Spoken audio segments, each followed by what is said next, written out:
primer lugar, muchísimas gracias por llenar este patio tan maravilloso de Gilda. Gracias, Cristina, que no sé dónde estás, y a los gerentes de Gilda por acogernos y sobre todo por acoger un día importante para Huelva, que es lo que vamos a vivir sin duda hoy. Tenemos con nosotros a Diego Ruiz Mata. Creo que hace poca falta que os cuente de su carrera, de su saber y de su valor a nivel arqueológico y lo que significa para esta tierra. En primer lugar, antes que nada, vamos a hacer obsequio de un par de cosillas que le hemos traído y ya os vamos a dejar con él, no me voy a enrollar más, porque sin duda el protagonista es este libro de 890 páginas. ¿812? 812 páginas. Cristina, que no sé si has oído, mil gracias por acogernos. Un aplauso, por favor, para Cristina, para Gilda y para este lugar tan bonito y tan maravilloso en el que estamos. Vamos a empezar por aquí. Es fácil porque hemos hecho dos cositas y luego lo que hay en la caja, que creo que también te va a gustar, son un par de cosas y empezamos, ¿vale? De bienvenida.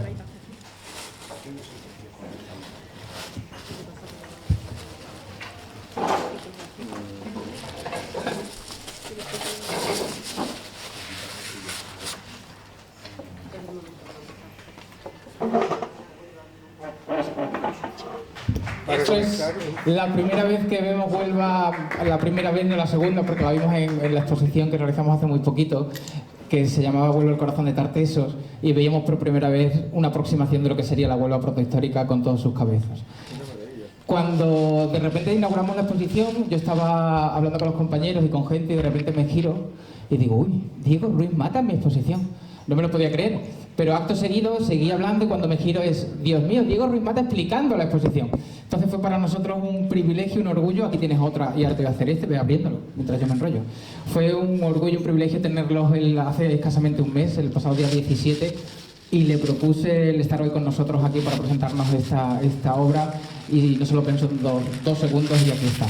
Así que este es un poquito también el otro cartel que hicimos, que es un poco el resumen, un poco de esos hallazgos arqueológicos de la ciudad de Huelva, en el que hay un popurrí de todo.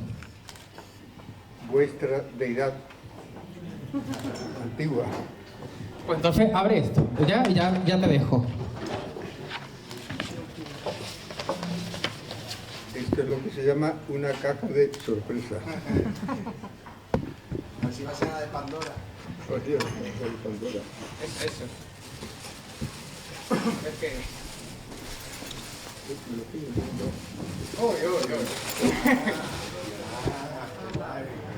Esto es una maravilla.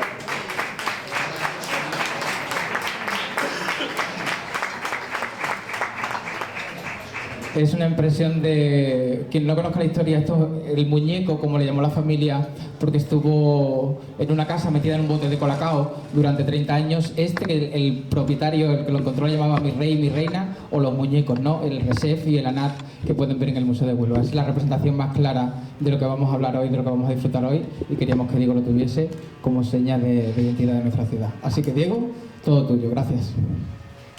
Pues, ¿qué se puede decir cuando uno llega a un lugar tan hermoso, con historia, donde yo estoy viendo por aquí ya pues a Rita Hayworth, por ejemplo, estoy viendo a Litri, estoy viendo historia, en definitiva, no hay nada más hermoso en esta vida, y lo digo ya desde el punto de vista de la ciudad, que entrar en algo, deambular por una calle, ir a una plaza que tenga una historia dentro, porque esto es Huelva, en definitiva.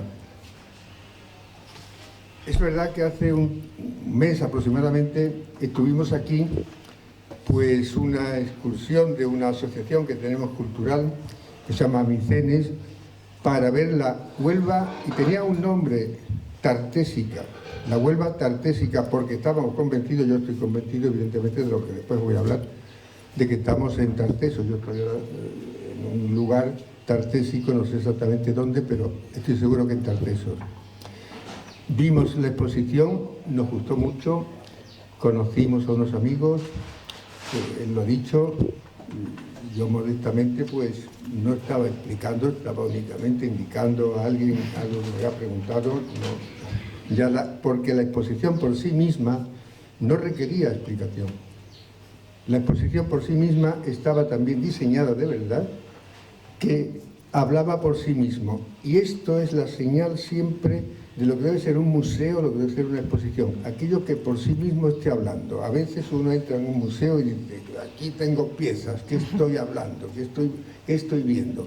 No era el caso. Por tanto, mis felicitaciones. A partir de ahí, pues surge, creo que por esos días sale el libro de Tartesos, publicado en Almuzara y por nuestro amigo Manuel Pimentel, ¿no? Un enorme aficionado a todo lo que es Tartesos, lo que es la Atlántida y el mundo antiguo en general, ¿no?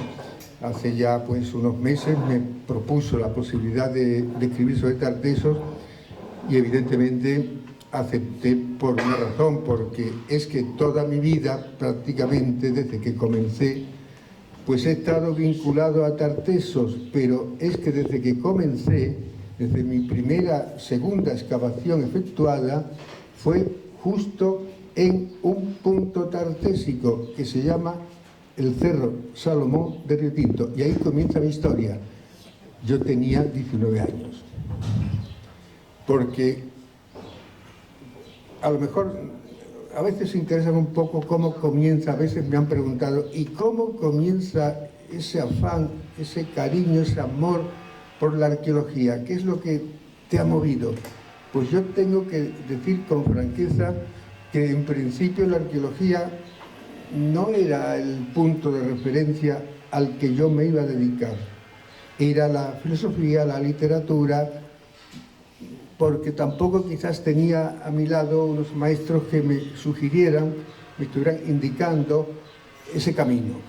Pero hubo un momento en el que hubo un examen de epigrafía latina.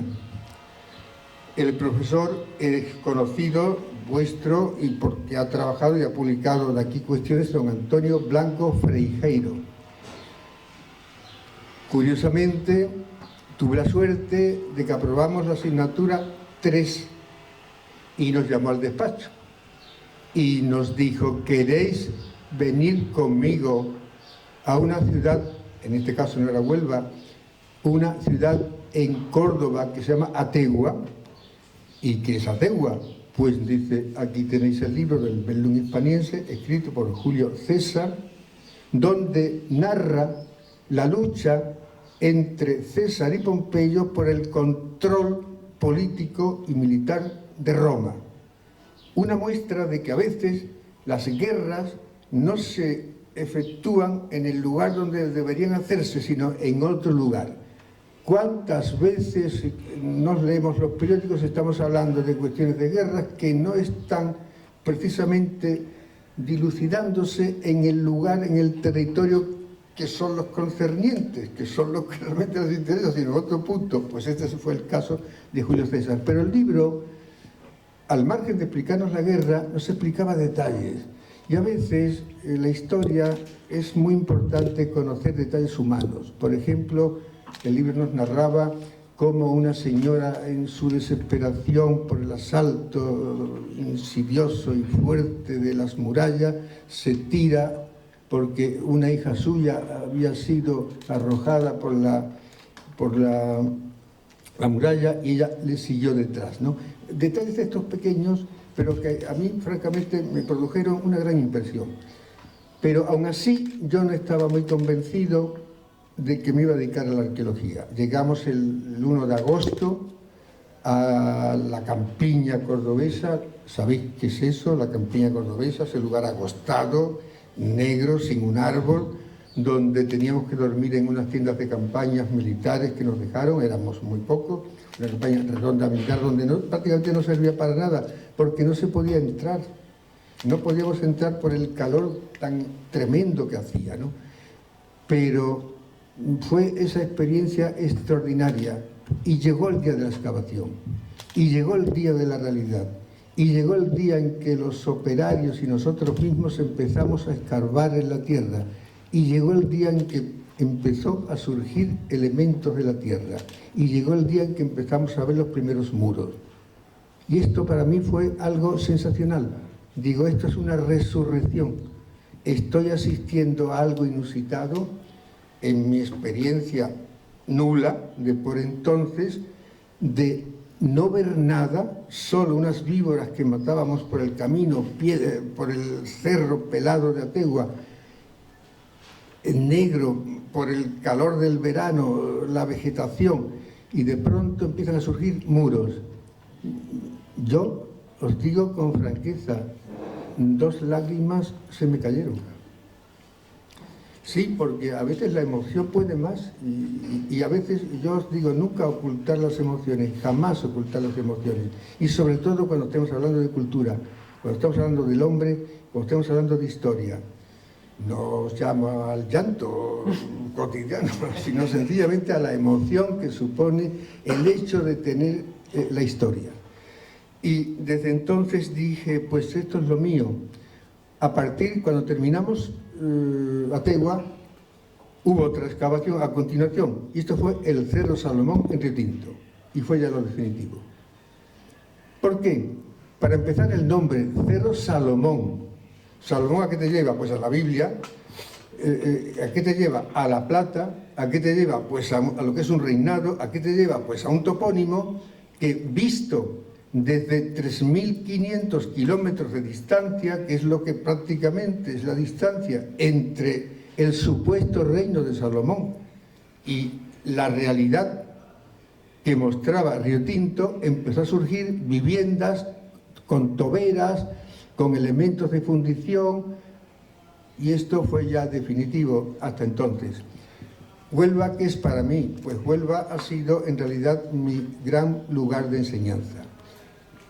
Pero también ha sido el gran lugar donde he tenido unos amigos extraordinarios con los que yo quiero rememorar y recordar. Sucintamente, ya me gustaría hacerlo largo y ya lo haré en un libro que estoy escribiendo sobre historia de la arqueología y un libro de poemas que se llaman Recuerdos, donde son recuerdos de los grandes amigos. Pues de Huelva al menos tengo 5 o 6 enormes amigos que han marcado en gran parte mi vida. A partir de esas excavaciones he estado excavando pues en Huelva, en el Cabezo de San Pedro, que es el símbolo, porque fue la primera vez. La joya ya se conocía un poco antes, pero el Cabezo de San Pedro no. El Cabezo de San Pedro tampoco. Aquí quiero hacer mi primer recuerdo a su propietario, el señor Roquetas, que con una amabilidad tremenda. Yo he estado 3 o 4 meses entre 2 años que estuve excavando, absolutamente feliz y contento, y sobre todo porque le veía en él la emoción de haber surgido elementos. Y excavamos el primer muro de sillares.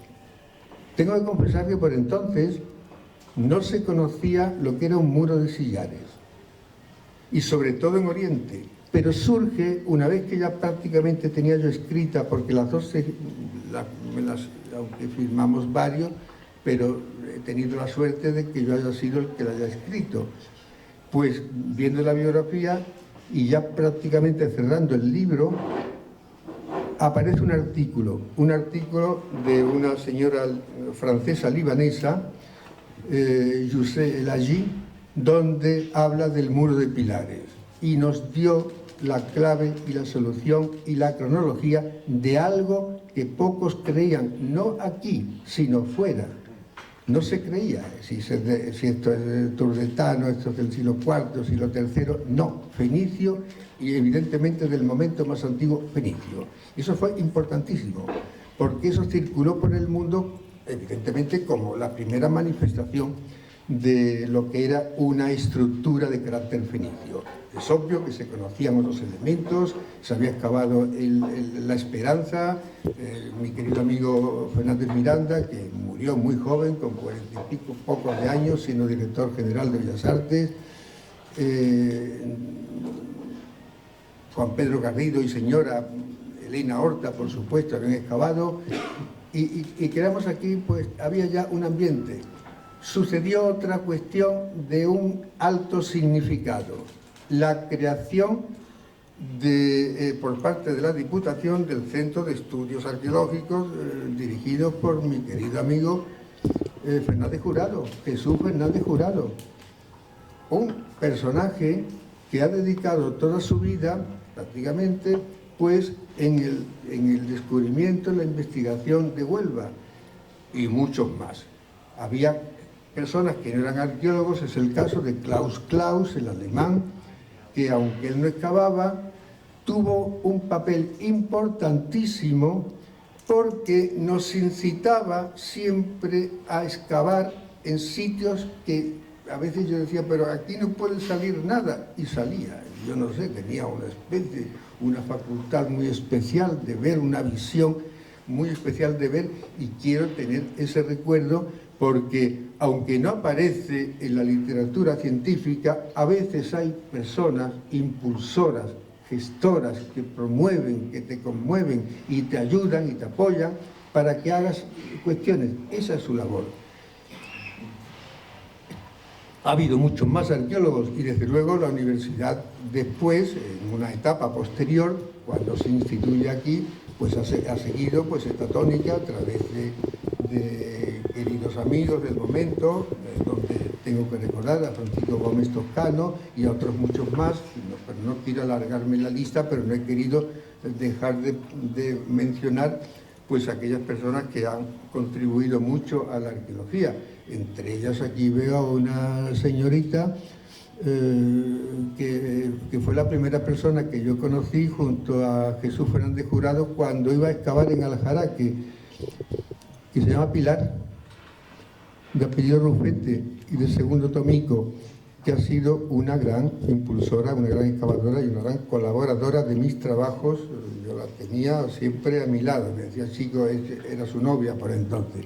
¿Te la llevas? Digo, sí, pero en el plan laboral, por supuesto, no pensé otra cuestión, porque era francamente una gran persona con una gran visión y una gran trabajadora, y muchas más personas. Pero era justo que rememore este tipo de cuestiones, porque todo posibilitó el que excavase 2 campañas en el Cabestro San Pedro, excavase en Aljaraque. La excavación la comencé yo, estuve 2 años excavando, y otra, no solo el poblado neolítico, sino el poblado turdetano, donde estuve otro mes excavando, y después otras 4 o 5 campañas en San Bartolomé en Almonte, y teníamos aquí, por la amistad que he tenido con muchos de ellos, entre ellos Jesús y Pilar, pues he venido muchísimas veces a Huelva, porque mi ascendencia por parte de mi padre pues era de Huelva, y de mi abuelo es de Alosno, y un tío vivía en Huelva muy cerca de la antigua estación. Yo recuerdo, tenía un estanco, tenía algo, yo era muy pequeño cuando he venido por aquí, de modo que también tengo incluso raíces familiares que me unen a esta zona. Claro está, si a esta zona se le une el tema que nos ha convocado aquí, que se llama Tartesos, entonces, señores, tenemos ya la construcción, esa estructura que nadie puede destruir, que se llama la vida de uno y la historia. Eso unido es lo que promueve y hace realmente que uno se sienta orgulloso de ser. Dijo Brodel en un libro sobre el Mediterráneo que haber sido es una condición de ser. Pues yo os digo desde ahora, desde aquí, que esa frase de Brodel no parece que haya tenido una gran aceptación en muchas clases que pueden posibilitar el que sigamos siendo, conservando el pasado. El pasado nos revierte en el presente en forma de ofrenda y nos dice, aquí estoy yo para que me disfrutéis, para que gocéis, para que tengáis una referencia y también, en muchos casos, para que esto sea un producto de carácter cultural, que el mundo lo vea y que la suerte después es que también tenga una producción económica. Y me vais a decir, ¿cómo este señor de Humanidades puede hablar de economía? Porque si hablo de economía y hablo de parques arqueológicos, es sencillamente para el disfrute de lo que tenemos, pero para la conservación de lo que hay. Eso es un hecho, y hay muchos que no se han dado cuenta de este tema.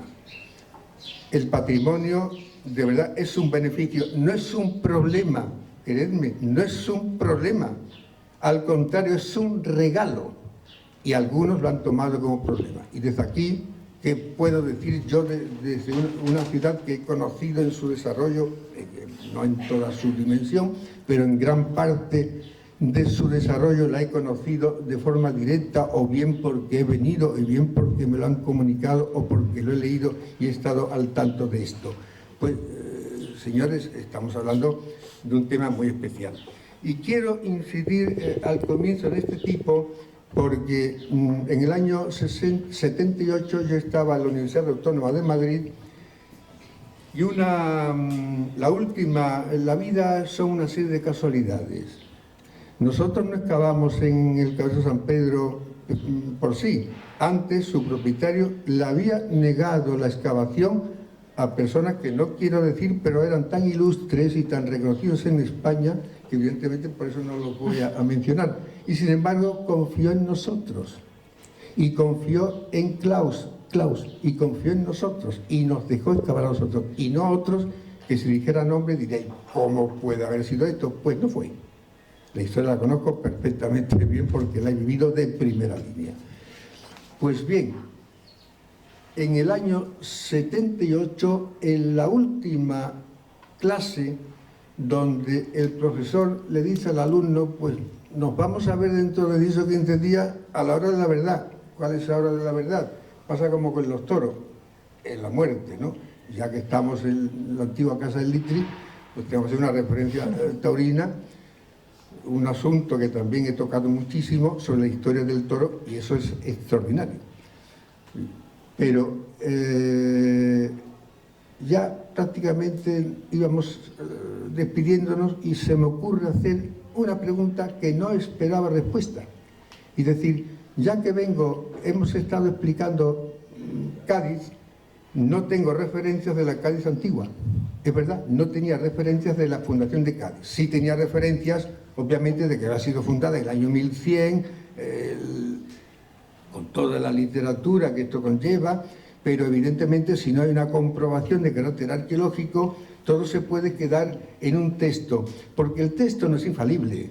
El texto es una referencia escrita por un señor que, con unas circunstancias muy especiales y al servicio siempre de alguien. Lo que sucede hoy día cuando leemos un periódico. Si leemos, y no digo nombres, pero sabemos perfectamente las inclinaciones de los periódicos, es evidente. Pero en la antigüedad es que pasaba igual.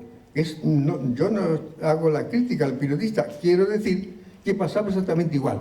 Entonces, pues hay que realzar algo porque lo controlo o por la razón que sea, ¿no? Eso le sucede a Cádiz. ¿Por qué Cádiz resalta tanto? Sencillamente porque estuvo controlada por Roma y desde ahí se inicia su política de carácter imperial y de propaganda. ¿Y qué va a decir? ¿Que estoy en un lugar que no merece la pena? Pues estoy en el mejor lugar del mundo. Pero claro, después viene el pico y la pala. El arqueólogo siempre estorbando o a veces sumando cosas que no se esperaban. La razón fue que alguien, ante mi queja de que no podíamos haber hablado del momento fundacional, porque el sarcófago del siglo V o IV, bien, es un sarcófago muy importante, pero no explicaba la razón primera de lo que son los fenicios, ¿no? Levanta alguien la mano, ¿puedo hablar? Pues, ¿cómo no vas a hablar? Yo conozco un yacimiento que se llama Castillo de Doña Blanca, que está en el puerto de Santa María. Yo me quedé estupefacto porque yo no lo había oído hablar, francamente. Si mañana le lleva a usted una referencia. ¿Cuáles eran? 2 fotos y una caja de zapatos. Las fotos son obvias, eran fotos desde el tren donde se veía esa colina artificial que conocemos como un tel en todo su esplendor desde el tren. Claro, eso ya de por sí era una referencia visual extraordinaria. Y otra fue una caja de zapatos donde había unas 15 o 20 fragmentos de cerámica que yo, esa caja de zapatos, la tengo guardada en el sitio más preciado, no solo de mi corazón, sino de mi casa. Y la miro y la remiro Digo, si este fue el comienzo, como en la película Casablanca, este es el comienzo de una nueva amistad, de la gran amistad, es el final de Casablanca, ¿no? Pues es el comienzo de una historia que ya había comenzado en realidad en Huelva, con lo cual yo no iba de vacío, iba pleno de conocimientos que me había proporcionado Huelva, que fue la base de mi tesis doctoral. Dicho esto, al día siguiente, en cuanto me está la caja de zapatos, digo, ahora me vas a hacer la maleta. Y la maleta con lo menos posible, porque nos vamos ya directamente al puerto de Santa María, que era el término del puerto de Santa María. Allí en ese puerto de Santa María llego al ayuntamiento y pregunto, ¿cómo puedo ir al castillo de Doña Blanca? Y me dicen, ¿eso qué es? Y yo me quedé francamente estupefacto. Un señor ya mayor dice, claro, esta es la finca del señor don José Luis Oborne Don Medio. Está muy cerca, está a 6 kilómetros. El que conozca el cerro de Santa María, la ciudad, pues sabe que hay una zona hacia el portal, pues la que se enfila después a Jerez, a una zona de Jerez, o bien hacia la autopista, que era una zona conocida, no era un sitio intrincado, arriscado, que no se podía visitar. Fuimos allí. Cuando vi el tel, yo me quedé asustado. Lo recorrimos, y en los perfiles ya se veían muros colgándose y demás. Teníamos esa suerte. Era un tel de unos 7 hectáreas, que era de verdad, de una extensión bastante considerable. Y me fui al día siguiente a Madrid y antes de ir a casa me fui al ministerio. Pido un permiso de excavación.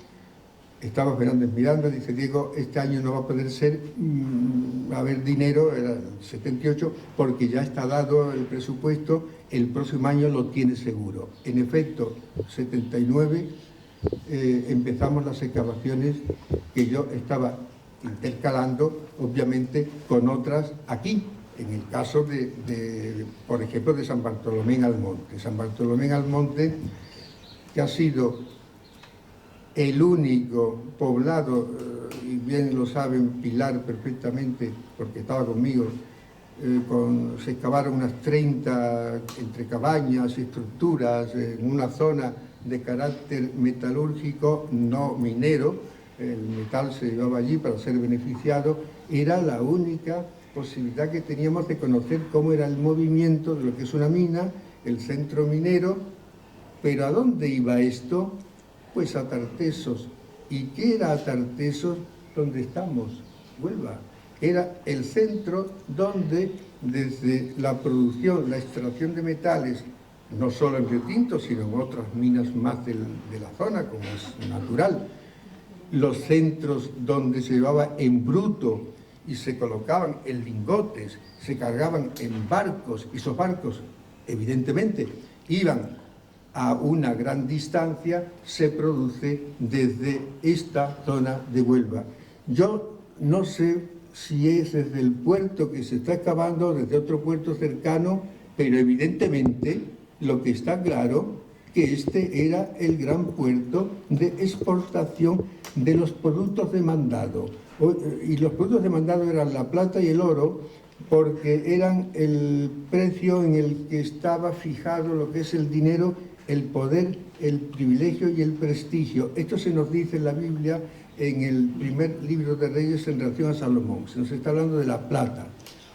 Digo ese libro de Reyes porque es el más antiguo conocido, donde podemos ver ya un término, Tarsis, que se asimiló después en época griega a Tartesos. Claro, ahí se nos está hablando de la plata y de la plata, como un factor importante. En un pueblo que estaba emergiendo, había salido de un exilio, pues el pueblo hebreo, estaba emergiendo como una gran potencia política y económica. Claro, esa referencia, esa ecuación con Tartesos es clave y fundamental. Aquí empezó la historia, he estado excavando en muchos lugares, he tenido la fortuna, yo soy un afortunado de lo que es este libro. A mí no me ha costado escribirlo mucho porque todo se me ha dado. en la medida que he tenido la posibilidad de estar excavando en muchos yacimientos de fuera, en muchos yacimientos, me refiero del ámbito de Tartesos, del ámbito fenicio y Tartesos. Porque yo defino ya lo que entiendo como Tartesos. Y comienzo un poco a hablar del libro en este sentido. Tiene una primera parte que era obligada. La primera parte obligada era el tema de historiografía. ¿Qué es lo que se ha dicho sobre Tartesos? ¿Y en qué época se ha dicho? Porque no es lo mismo hablar en el siglo XVIII que en el año 1980, por una razón muy fácil. En el siglo XVIII la arqueología ni siquiera prácticamente se conocía, o muy poco nivel, el caso de Pompeya, pero el mundo de Tartesos, desde luego, caía muy lejos, el mundo de la prehistoria caía todavía muy lejos. Pero claro, la arqueología es lo que da la dimensión tangible de aquello que uno lee en los textos. Tartesos ha sido tratado ya desde la época bíblica, por supuesto las fuentes griegas y romanas, y ya un señor que vino por aquí, Schulten, Adolfo Schulten, en el año 1920, aunque en el siglo XVII, XVIII se había hablado sobre Tartesos, pero Schulten vino con un carácter, digamos, más científico. ¿Sabía mucho Schulten sobre Tartesos? Pues yo digo que no sabía prácticamente nada. ¿Cuál ha sido en realidad el valor de Schulten? El haber dicho, señores, como a veces se nos tienen que decir muchas veces, con nombres que se llaman extranjeros. Porque si lo dice un nombre, un Fernández, un Rodríguez, un Pérez, desgraciadamente no tiene el mismo valor muchas veces, o no lo ha tenido, no lo sé ahora sí lo puedo saber, pero antes no. Si venía un señor que se llamaba Niemeyer, o se llamaba Schulten, o se llamaba Luis Siret, hacían despertar las conciencias de los habitantes de las zonas, uno en Almería, otro en la búsqueda de Tartesos, otro en la búsqueda de lo que fuese, etcétera, etcétera. Es evidente que por aquella época, era el año 1920 aproximadamente, cuando Schulten comparece por estas zonas en la búsqueda de Tartesos, a su vez, movido por ese afán que el hombre tiene siempre de descubrir algo que es suprahumano. Es el caso de Troya. Por ejemplo, Schliemann. Schliemann, como he sabido, es un señor pues, que es un comerciante inicial, que tiene una idea, un empeño en su cabeza, que es que lo que Homero escribe es una realidad arqueológica. Y esa realidad arqueológica, él cree que está en la colina de Isarlik, en la zona de lo que actualmente es Turquía, ¿no? Bien, pues hay que agradecerle, evidentemente, que ese sueño le llevó a hacer unas excavaciones. Esa fue la demostración de que los aqueos y los micénicos asolaran Troya por una historia de amor. Fijaros que cómo se comienza desde la poesía una historia. Es una historia de amor. Es Helena seducida por París, y París la rapta y la lleva al reino de Príamo en Troya. El marido Agamenón, ofendido, pues se siente con la necesidad de vengar esa ofensa en cierto modo, aunque por detrás esto no sea cierto, por detrás lo que hay son intereses de carácter económico, como siempre. La realidad se reviste de poesía y se reviste en este caso en historia de amor. Ahí comienza la historia de Troya, que no voy a narrarla porque es conocida, la habéis leído perfectamente, y creó un hito en la historia. Igual que la Biblia ha creado un hito en la historia. Me asombra a veces cuando yo digo, si yo la Biblia la tengo pues en la mesita de noche, porque es uno de los libros que hay que tener. Me dicen, ¿cómo has leído la Biblia? La Biblia lo dice todo, en gran parte, en la esencia de lo que es el ser humano. Eso no significa una creencia, eso significa una enseñanza, que a veces confundimos.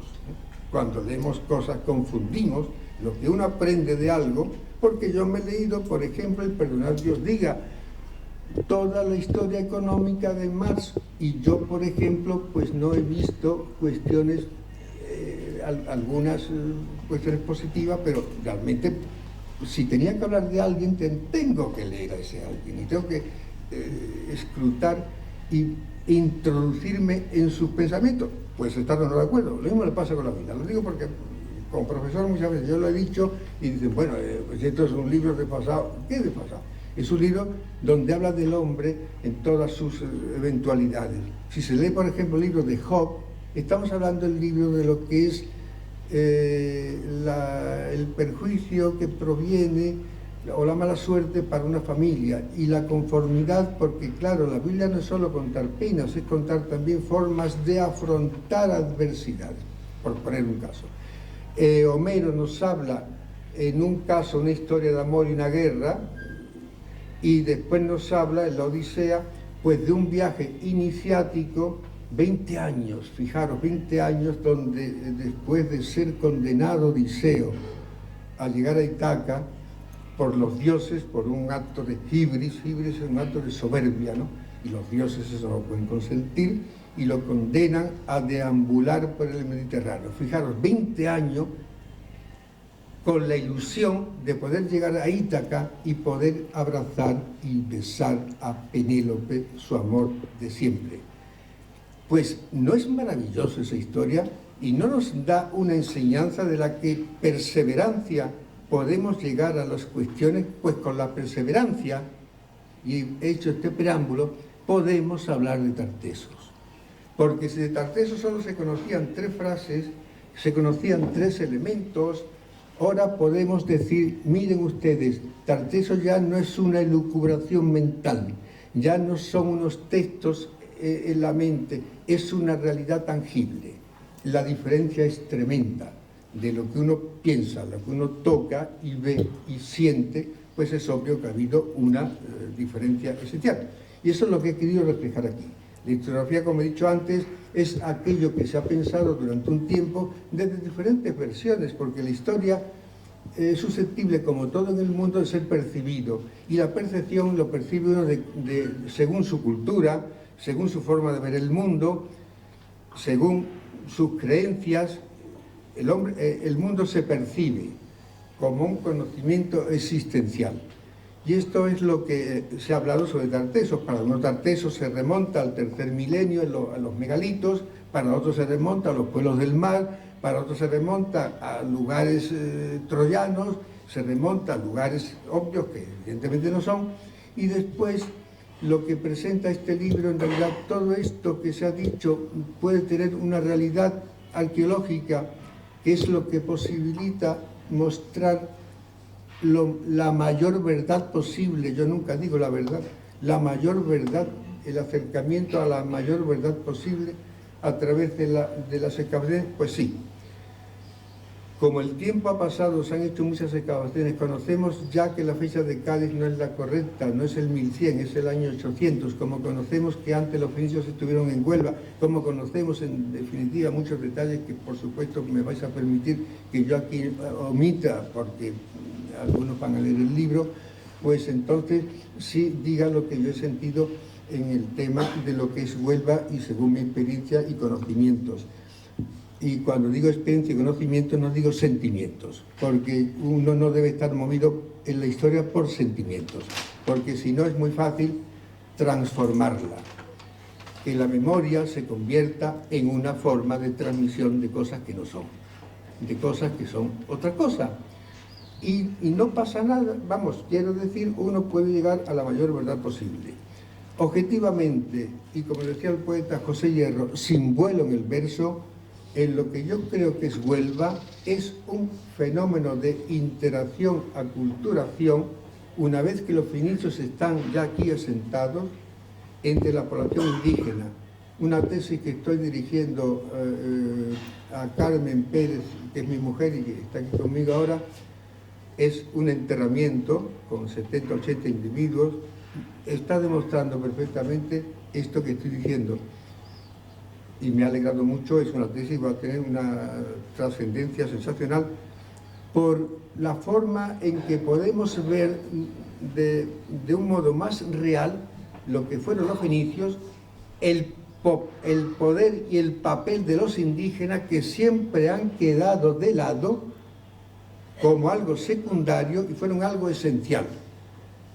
Y yo me preguntaba aquí, si estamos hablando de una colonización, estamos hablando de una presencia fenicia, estamos hablando de una ciudad, esa ciudad no requiere mano de obra, esa ciudad no requiere para un sistema de producción que permita excedencias para un comercio de carácter sistema mundo internacional, eso no requiere una serie de estructuras de carácter ideológica religiosa, eso no requiere personas, porque ¿cuántos pueden caber en un barco fenicio? 40, 50, quitando la mercancía. Eso no posibilita la construcción de un imperio con ciudades.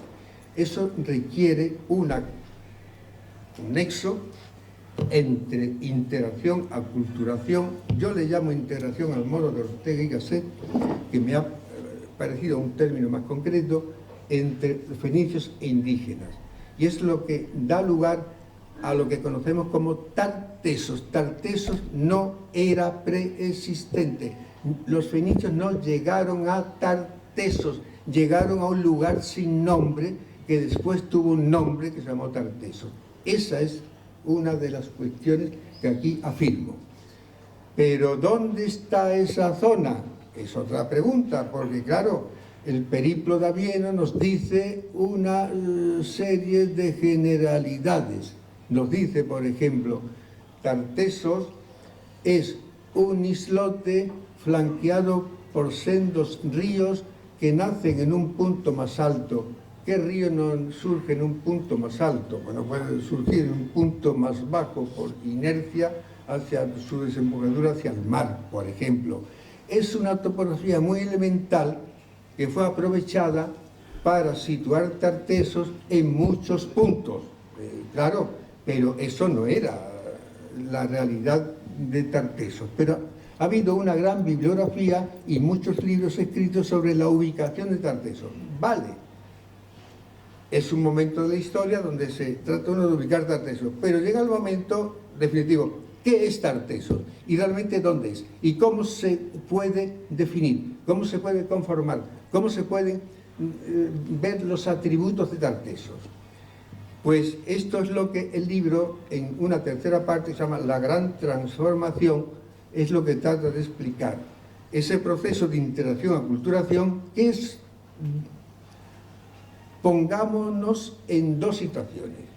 Una situación de cabañas, de una estructura social tribal, donde el pater familias es el que tiene la potestad de decidir, frente a una agrupación de carácter familiar que no excede de 60 o 70 personas, eso es una forma tribal, con cabañas muy endebles a lo que después vemos aquí.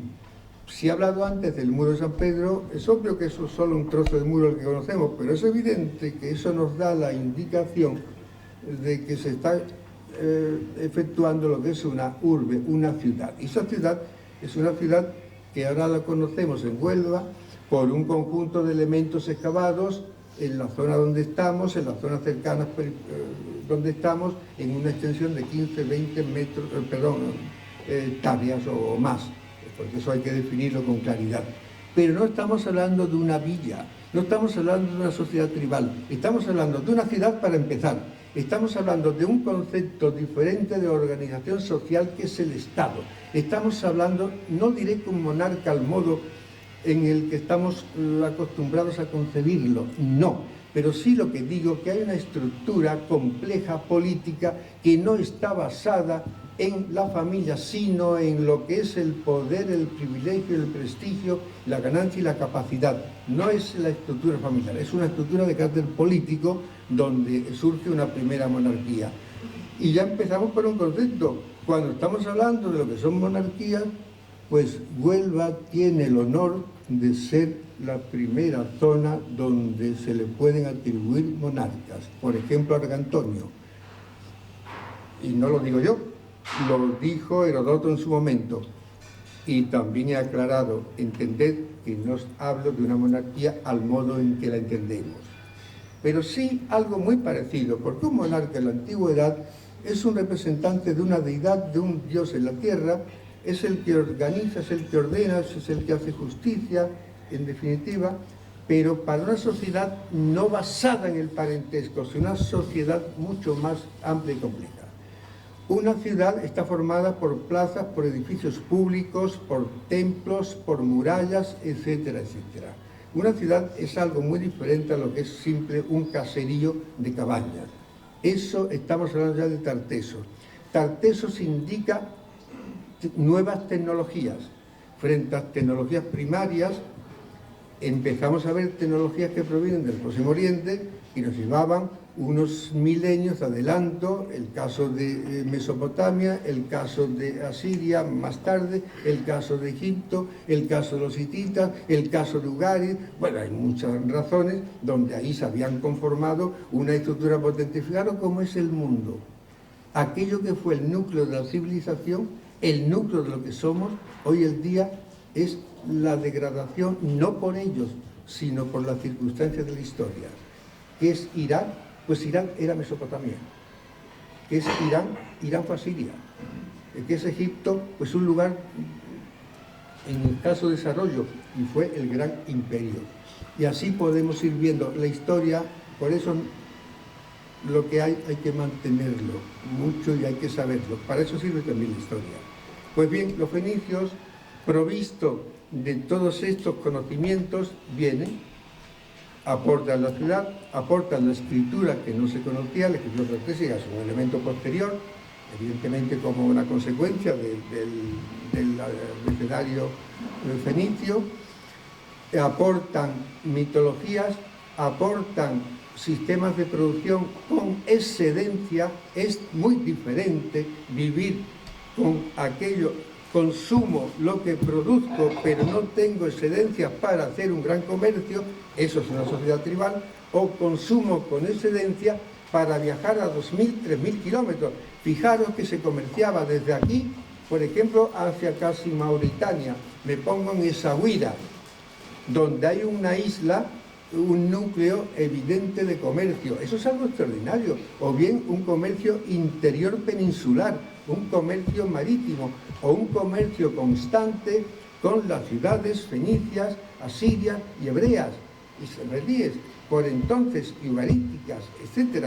Esos son 3.500 o 3.800 kilómetros o 4.000 kilómetros. Esto se requiere una habilidad en la navegación tremenda que no se poseía en la sociedad indígena. Pero surgen muchas más cosas, por ejemplo, deidades. ¿Qué es una religión? La religión hay que tener muy claro que surge del concepto del reconocimiento de la impotencia del hombre ante el mundo y la naturaleza. Y pongo ejemplos actuales. Ejemplos actuales. Terremotos que ha habido, por ejemplo, hace muy poco tiempo en Turquía. ¿Cómo uno puede pensar o cómo uno puede atajar una catástrofe de esa naturaleza? ¿Sabéis la cantidad de terremotos que ha habido en el mundo o de maremotos que ha habido en el mundo? Bueno, el último, uno de los más, fue el de Lisboa, 1755, creo recordar, y eso fue algo extraordinario, pero ya había habido muchos más. El hombre se siente impotente de controlar la lluvia, el hombre se siente impotente de controlar lo que es la naturaleza, el hombre se siente disminuido, impotente, y requiere un recurso al menos de consuelo. Y ese consuelo es la divinidad, que puede dirigirlo según su conciencia hacia lo que es el consuelo ante la contingencia de la imposibilidad de afrontar las catástrofes. Llega un año donde no llueve y es obvio que una ciudad se viene abajo. Una ciudad del Neolítico, por ejemplo, un par de años sin lluvia, hoy día tenemos embalses, tenemos la posibilidad de resistir un poco más. Pero en ese mundo, no. Surge la religión y surgen reyes. El hombre, hay en algún ejemplo donde diviniza todo, en un panteísmo, y otro donde los dioses son menores, pero son importantes. Aquí vienen dos fundamentales. Uno de ellos es Melkar, es el dios de Tiro, es el dios protector. Los dioses son protectores. Los dioses son protectores de las ciudades y hablan mediante oráculos a través de sacerdotes lo que el rey aconseja hacer a la sociedad. Sabemos por el oráculo, tan importante eran estas ciudades con sus oráculos, que a veces se navegaban miles de kilómetros para ir, por ejemplo, a preguntar a una diosa de Delfos cuál iba a ser su destino. Lo sabemos perfectamente. Por ejemplo, esa creencia. Eso va creando una creencia. Eso no entraña una teología, una confesionalidad. Después tenemos un hecho sustancial. Tartesos está unida intrínsecamente a lo que es la producción de plata. ¿Qué pudiera estar? Cádiz, no. Yo procedo de allí, de las excavaciones de esa zona, conozco perfectamente. No, tiene un enorme valor, por supuesto que sí, pero no produce plata, la comercia. ¿Pero dónde viene esa plata? ¿Quién controla esa plata? Pues sencillamente aquí hay unos ríos que se llaman Tinto y Odiel, y uno que se llama precisamente el Tinto, que nos conectan directamente con esa zona de una gran producción de plata. Es tan difícil, de verdad, asimilar que este fuese un puerto de donde hubiese una distribución y que hubiese una zona de centros que yo os he puesto el caso de Almonte, de lo que es un sistema metalúrgico. Bien, pues, en resumen, pues lo que se llega a la conclusión de este libro, después de esos razonamientos que antes he indicado, y a través de mucha arqueología de por medio, y también, lógicamente, con datos, pero sobre todo entendiendo, yo no suelo, no pretendo que sean datos exhaustivos y datos, no, quiero que el dato se entienda.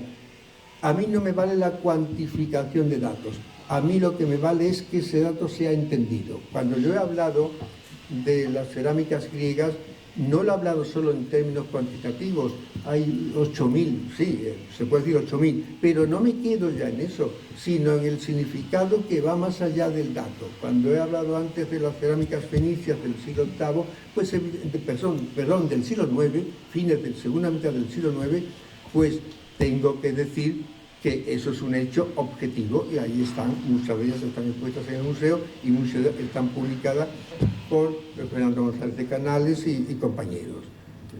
En 2004, me parece, 2005, la primera edición. Eso fue un libro sensacional porque nos puso en condiciones más acercarnos a esa realidad. Eso de una parte. Ahora viene, ya conocemos, o ya, creedme, no voy a hablar más de arqueología en este sentido, ya es suficiente, tengo esa conciencia, aquí el libro está expresado, yo lo creo firmemente, si no, no lo hubiera firmado, porque no puedo escribir un libro para satisfacer a 4 personas o a 40, aunque fueran 40 millones, me da igual exactamente, si yo no he llegado a la consideración de que lo que digo tiene una realidad que pueda ser mostrada en un porcentaje elevado. Estamos en Huelva. Una de mis grandes preocupaciones ha sido siempre en la historia, en la medida en el que nos orgullece pertenecer a algo. Igual que estamos orgullosos de pertenecer a un linaje, ¿quién no de vosotros habla de su familia, de su abuelo, de sus padres, de sus antepasados, con orgullo? Y siempre, incluso, digamos, un poco exagerando. Si el padre era bueno, no fue bueno, fue súper bueno. Y si el abuelo era trabajador, no era trabajador, era súper trabajador. Eso es humano, no es una crítica, es humano. En la historia sucede lo mismo, pero claro, cuando la historia se puede constatar, es tremenda. Pero digo con pesar que todo esto que hemos estado hablando, y estamos hablando desde Tartesos, no veo muchos restos que se puedan ver y visitar. He estado desde el año 84 defendiendo que la historia tiene que ser conocida porque nos pone en condiciones de saber lo que somos. Cuando tenemos una conciencia histórica, tenemos una conciencia de lo que somos. Pobre pueblo que no tenga historia, porque no tendrá la conciencia de lo que es el presente. Y nosotros la tenemos y de sobra. ¿Qué es lo que nos sucede a muchos españoles? Pues que la despreciamos sencillamente, o nos olvidamos y eso está implícito en los planes de estudio, que se quieren destruir las humanidades, que la historia quiere comenzar ahora en el año 1812, una barbaridad, dejando atrás lo demás, y aquí todos están contentitos. Y cuando viene el tema de la arqueología, con ese interés que procede por el hecho de verlos objetivamente, esos muros, esa muralla, lo que fuese, pues vienen las destrucciones. Yo no soy enemigo del progreso, pero soy amigo, absolutamente amigo, de que progreso y antigüedad es un matrimonio que ennoblece una ciudad y que le proporciona factores de riqueza, porque estamos en un mundo en el que la gente se mueve, en el que la gente visita cosas. Yo he estado en muchos sitios y he visto a personas con 80 y 90 años con bastones, en Petra, por ejemplo, recorriendo toda esa avenida, que es algo extraordinario, y no solo en Petra, sino en muchos sitios. Pero ¿eso qué significa, señores? Empleo. ¿Qué significa? Dinero. Y estamos aquí obsesionados con que esto no tiene un valor. Pero ¿dónde estamos? ¿Dónde estamos? Y aquí requiero a los políticos. No hay ningún partido político hasta ahora que me haya demostrado que tenga una, de verdad, y conozco un poco el tema porque a mí mi generación es una generación política, aunque fuese la época de Franco, y eso es así, porque si no podíamos hablar abiertamente, lo hablabas en tu casa. Eso estaba clarísimo, porque aquello prohibido es lo que te incita a que tú lo superpongas. A través de esa prohibición se convierte en lo contrario, en una atracción. Y esa atracción es una generación. ¿Quién no ha hablado de política por entonces? Es decir, que estamos eso acostumbrados. Ahora no, porque ahora lo que hay es una alienación absoluta. Hay tanta saturación que hay una despreocupación absoluta. Pero el tema del pasado hay que verlo desde el punto de vista que fortifica el presente y desde el punto de vista social y económico. Y no me duele la boca de decir el tema económico a través de lo que es el turismo cultural.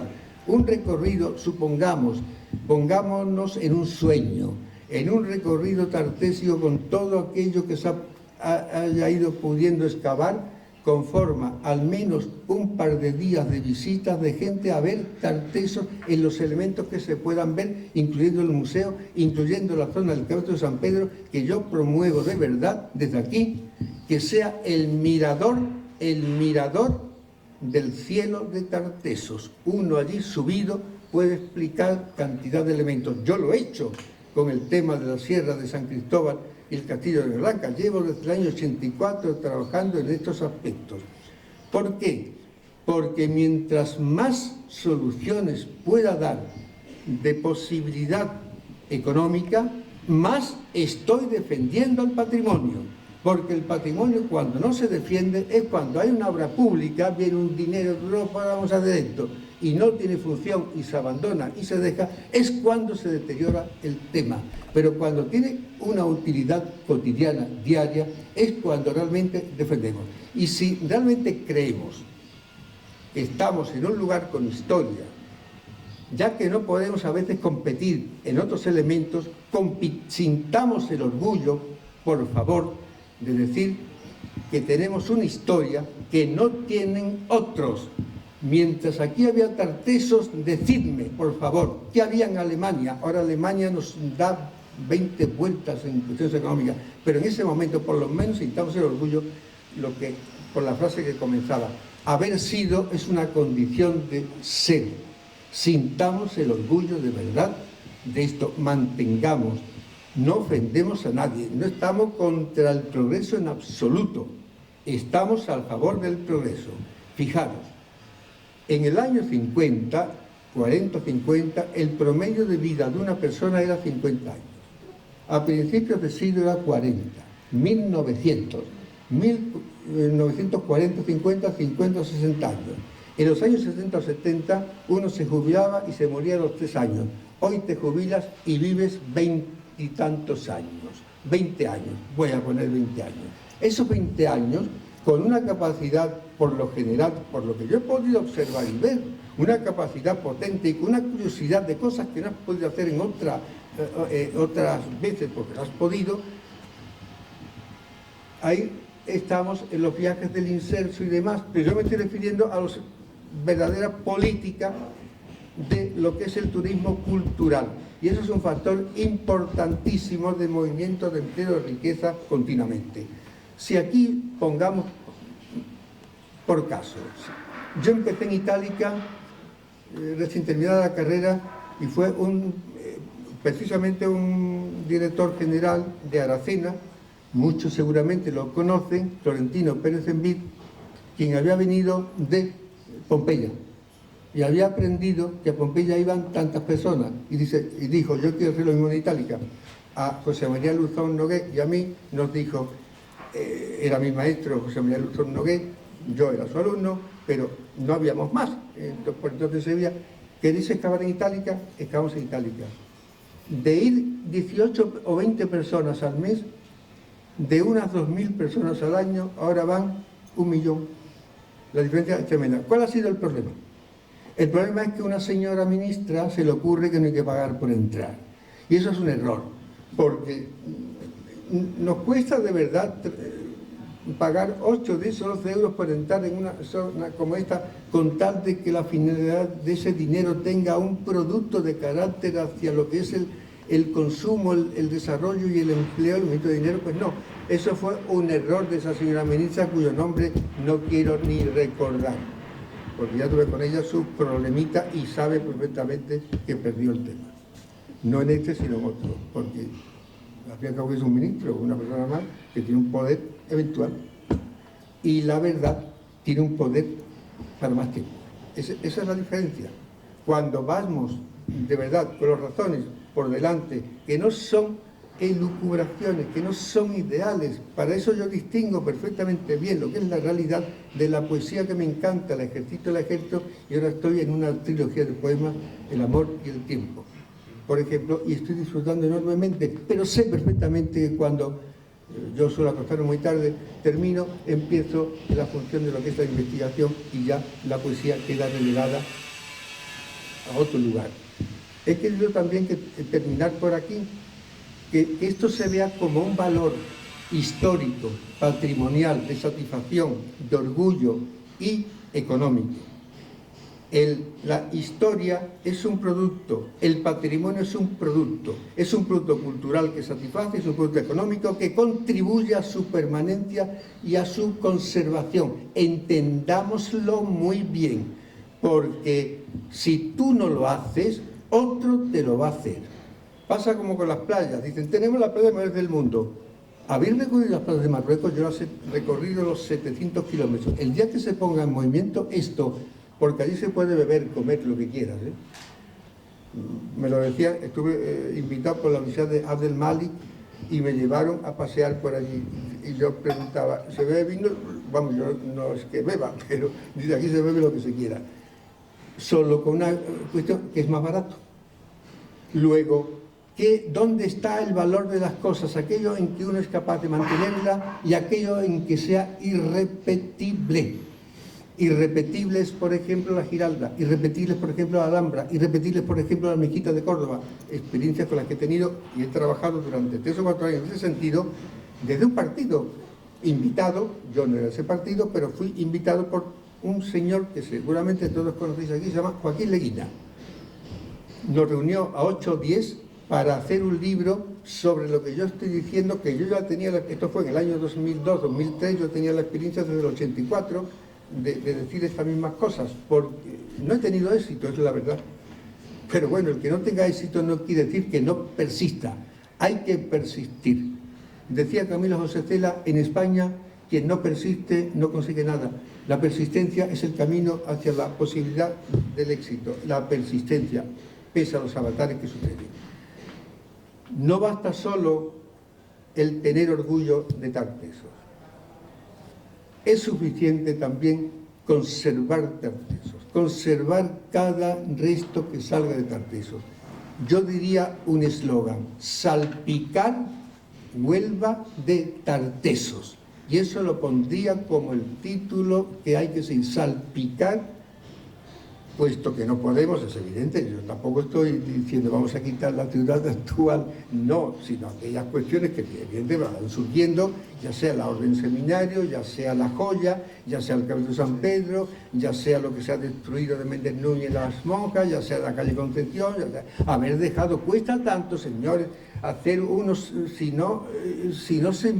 yo no estoy por imposibilitar el desarrollo ni el progreso, ni siquiera la obra, pero cuesta tanto, como he podido ver, y os enseñó Jessica, el ir a un almacén y ver debajo unos muros, al menos una forma de conservación, hagámoslo, porque es que lo he visto hacer en 1000 sitios. Esto no es un imposible, podrá ser a lo mejor un pequeño costo más, pero estoy seguro que nos vamos a alegrar. Mirad, en la zona en la que yo trabajo tengo un proyecto que fue premiado, es el Parque Cultural, Arqueológico y Lúdico. Estoy hablando de unas 400 hectáreas. Allí hay unas canteras que son como catedrales sumergidas, donde tengo ya la idea, pues incluso de músicas especiales. O sea, la propuesta mía es hacer vivir a la persona que entre lo que nunca ha vivido jamás a través de las sensaciones, de los sentidos. Cuando hablo de la cultura a lo alto, no hablo de la cultura a lo bajo. Lo que propongo es una escalera para subir aquello a lo que uno no puede acceder fácilmente. La cultura nunca puede ser tirada de forma tan baja. Eso es un error absoluto, porque la satisfacción del hombre es la superación. Y eso es lo que hay que ofrecer. Claro, hay que hacerlo como en un programa. Pues bien, esta cantera, son 50 y tantas canteras las que hay allí, y están pues deteriorándose, y hay unas 8 o 10 que no están deterioradas porque fue el polvorín militar tras la explosión en Cádiz de lo que era el polvorín militar, ¿no? O sea, ese atraco que hubo, ese atentado que hubo en lo que es el polvorín, ya lo sabemos, no fue una cosa casual, fue una cosa intencionada en la explosión del polvorín. Se va a lo que es el puerto de Santa María aprovechando unas canteras. Una solo, en una zona de Francia que se llama Le Carrier de Lumière, una solo produce unas visitas anuales de 1.200.000 personas. Y pregunté, ¿y qué promedio de dinero se gasta uno? Entre 80 y 100 euros. La multiplicación es muy fácil. Una solo. Tenemos aquí 50 y 50 deteriorándose. Eso es una vergüenza para un político y para nosotros, ¿sí? Y lo digo con... Sí. ¿Por qué? Porque a veces yo puedo decir las cosas, pero si este tío dice locura, pues no, locura nada, ¿eh? Yo seré arqueólogo, pero de locura no. Estoy en el mundo y sé lo que van las cosas y sé lo que... ¿Por qué? Lo he dicho antes, mientras más valor le demos a este tipo de cuestiones, más perduran y más cuidado tienen y más perviven. Este es un ejemplo, pudiera poner 7.000 más, y esto es lo que digo también para el caso de Huelva, porque no estamos hablando de un nombre normal.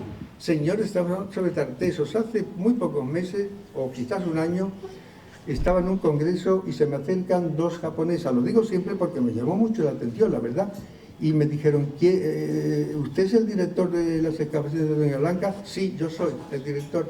Dice, pues es que queremos ir, estaban a muchos kilómetros de distancia, no sé si ahora eran Barcelona, Madrid, pues que antes de ir a Japón, digo, ¿y cuál es el interés? Dice, porque se nos explica. Digo, pero se os explican los fenicios, dice, es obligado en la situación. ¿Cuánto tiempo? Esto hace 2 años. En China pasa igual. Saben más de cultura occidental a veces que aquí. Aquí vamos a destruir humanidades, vamos a destruir la historia, vamos a destruir todo. ¿Y con qué nos vamos a quedar, señores? ¿Con qué? ¿Con seres humanos pendientes de que alguien a través de un titular de un periódico te diga lo que tienes que hacer? ¿O te dé la solución de lo que está sucediendo en Ucrania, por ejemplo, por poner un caso muy actual? En esa esclavitud queremos, si la queremos, venga, votamos y lo hacemos, pero digámoslo. Perdonad que haya surgido el tema de un problema que es Tartesos, pero es que Tartesos, lo que yo estoy aquí es una apelación a que por favor no se desperdicie una piedra más y hagamos de esto salpicar el puerto de Tartesos con un mirador que nos permita, porque eso es un regalo del cielo, subirte a un sitio natural y poder ver ahí, antes de visitar la ciudad, lo que vas a ver. Es lo que yo tengo allí, por eso tengo la experiencia, ¿no? Y entonces yo suelo hacer 2 visitas sin cobrar absolutamente nada, de 5 horas que dura, y la gente no se duerme, porque es una visita a ver lo que es el paisaje, la explicación, y verlo el paisaje de forma natural. Miren ustedes, el paisaje, la historia se desarrolla en un medio concreto. Cuando se ha hablado del puerto de Tartesos, es evidente que hoy día no se ve el mar cerca, se ve un poquito más lejos, pero es evidente que pudo el mar llegar hasta allí. Yo que estoy a 18 kilómetros del mar, Doña Blanca, está demostrado que el agua llegaba allí, porque el mundo y la geografía es un proceso dialéctico entre hombre y medio, de construcción y reconstrucción y de cambio. Eso para empezar. Y eso también es bueno saberlo, porque nos percibe amar al mundo y desde el mundo en el que vivimos. El hombre vive en un espacio, vive en un tiempo y vive en una historia. Y esto es lo que hay que enseñar. El espacio, el tiempo y la historia, para hacernos sencillamente cultos y hacernos libres. Libres. Que nadie piense por vosotros. Es un poema que yo tengo escrito, además lo tengo dedicado a la juventud de todas las tendencias y cuestiones. ¿Por qué? Porque un profesor, señores, tiene que enseñar también comportamientos, enseñar, no inducir a que se me imite, sino ver las posibilidades. Y en este caso, este libro es algo más que 812 páginas y muchos datos. Es una llamada a que haber sido es una condición de ser. Yo termino aquí y si alguien quiere hacer una pregunta, yo con mucho gusto la respondo.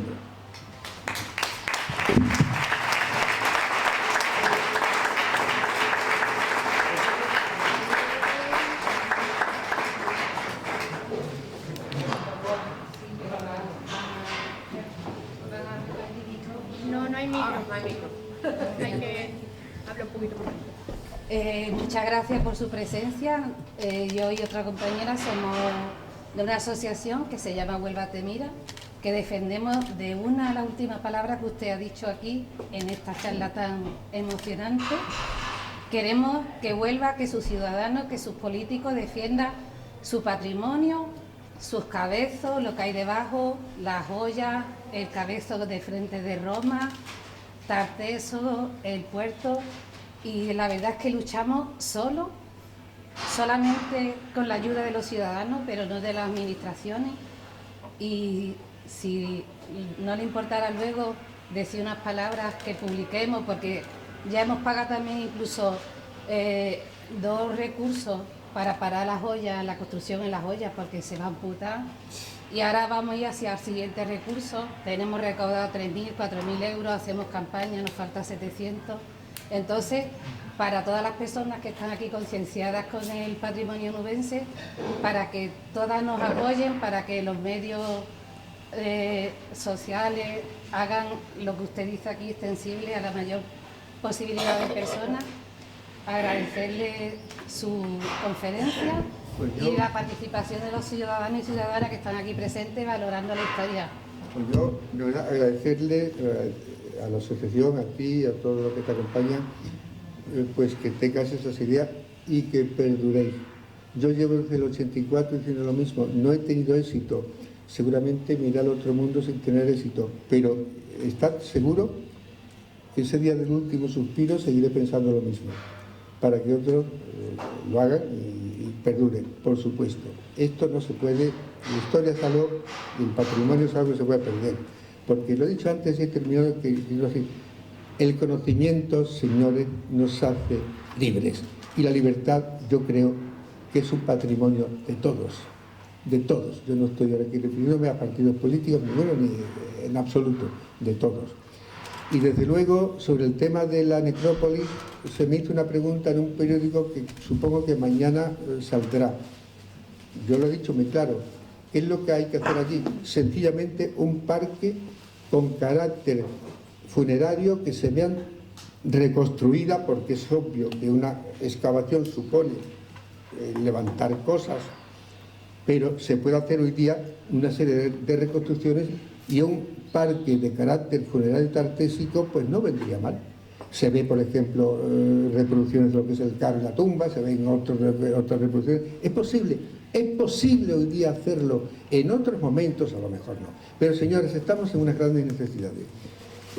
Al margen del mantenimiento de la historia, lo he dicho y lo reitero, porque para que se me vea incluso un poco materialista del tema, pero ese materialismo es el resultado del amor a la historia y de supervivencia. Si haber sido es una condición de ser, eso se consigue también con un esfuerzo de carácter económico. Si hiciéramos un listado de los dineros de Europa que han llegado y se han invertido en cosas que no han tenido nada más que hacerlas y sin éxito ninguno, ni duración, este libro se quedaría corto en páginas. Nosotros empezamos con el seminario. ¿Está bien? Con el seminario, lo de encontrar en el seminario, y luego cuando se había encontrado tumba islámica también nos hemos manifestado allí, nos hemos tumbado en el suelo haciendo la similitud que sean visitables antes de que se construya, que es que Huelva está salpicada de restos. Claro. Y es una pena que se entierre a las 2 horas cada cosa que encuentra, cada muro en la calle Pala que era un acerado. Es que no se hace nada recuperable ni visitable. Los políticos no tienen ninguna visión ni de futuro ni de historia, y es que son los que nos tienen que defender, no enterrar. Cuando nos entierran nos olvidan. Y ahora que los compañeros que consideren que van a hacer mucho los políticos, que digan qué porcentaje de lo que se ha encontrado en Huelva se ha mantenido, porque yo creo que no llega ni al 1%. El problema es que a veces no tienen ni conciencia de la realidad. Claro, ese es el problema. Porque es que confunden la realidad. Hay un poeta sobre la realidad y el deseo, Luis Carnuda. Pero no es eso lo que yo digo, que a veces la realidad está transformada de tal forma que solo van unos intereses muy particulares. Hay unos partidos con más políticas que otros, con menos, pero en realidad hay una deficiencia general. Sí, y de verdad es tan difícil. ¿Por qué siempre ponen a un ministro de Cultura que suele ser, no me gusta decir esto de verdad, pero a veces una ineficacia? De verdad, creedme por qué, qué ha hecho este señor. No quiero poner ejemplo, he hablado mucho con ellos. Yo he estado muy en contacto con el tema de cultura y con políticos y en Madrid muchísimo. Cuando estaba viviendo, he vivido 20 y tantos años allí, de verdad. ¿Por qué? Si la cultura es algo existencial, es algo esencial. Pueblos que realmente son pueblos y que han progresado, no han progresado solo por la cultura, pero la cultura no la han olvidado nunca. ¿Cómo van a suceder cosas? España, que es muy particular en su constitución, y no quiero meterme en cuestiones que no son de este, pero quiero decir que esto hace a veces rivalidades, y por eso habréis oído que el final de Tartesos es el Turuñuelo en Extremadura, por ejemplo, porque alguien me lo ha preguntado antes, creo. Es que no le hace falta, para ser importante el Turuñuelo, no le hace falta la referencia a Tartesos, que no la tiene. Pero hay una exposición en Madrid, en el Palacio Regional de Madrid, en Alcalá de Henares, donde la gran manifestación es el Turuñuelo, que son compañeros, amigos los que los están excavando, y yo valoro, por supuesto, no solo el trabajo, sino lo que está surgiendo, pero que no le hace falta a veces ese tipo de cuestiones. Pero en otros sitios surge otra cosa, y en otros surgen otras cosas peores, que ya ahí no quiero entrar, porque entonces ya nos desviaremos del tema. Aquí estamos en el origen, en el sur. Hoy día puede que ahora no sea lo que fue, pero en la antigüedad sí fue el origen de la civilización, a través de fenicios, su consecuencia Tartesos. Ese fue el origen de lo que se difunde por lo que hoy día son los grandes países desarrollados, como es el caso de Francia, como es el caso de Alemania, como es el caso, por ejemplo, de otros lugares, de la propia Inglaterra. Eso es un hecho, y eso hay que defenderlo.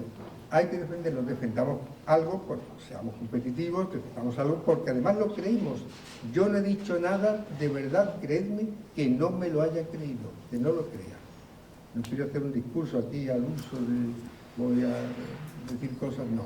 Me las creo todas, absolutamente todas. Seguid adelante, por favor.